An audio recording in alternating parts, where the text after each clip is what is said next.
એક વાત કહું, જબરું છે હો આ રિલેશનશીપનું યાર.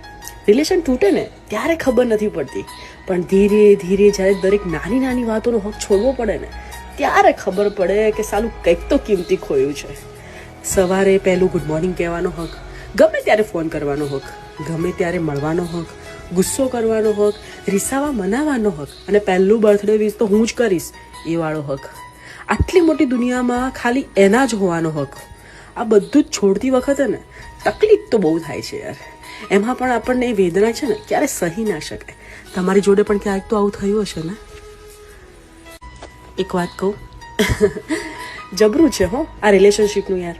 રિલેશન તૂટે ને ત્યારે ખબર નથી પડતી, પણ ધીરે ધીરે જ્યારે દરેક નાની નાની વાતોનો હક છોડવો પડે ને ત્યારે ખબર પડે કે સાલું કંઈક તો કિંમતી ખોયું છે. સવારે પહેલું ગુડ મોર્નિંગ કહેવાનો હક, ગમે ત્યારે ફોન કરવાનો હક, ગમે ત્યારે મળવાનો હક, ગુસ્સો કરવાનો હક, રીસાવા મનાવાનો હક, અને પહેલું બર્થડે વિશ તો હું જ કરીશ એ વાળો હક. આટલી મોટી દુનિયામાં ખાલી એના જ હોવાનો હક. આ બધું જ છોડતી વખતે ને તકલીફ તો બહુ થાય છે યાર. એમાં પણ આપણને એ વેદના છે ને ક્યારે સહી ના શકાય. તમારી જોડે પણ ક્યાંક તો આવું થયું હશે ને?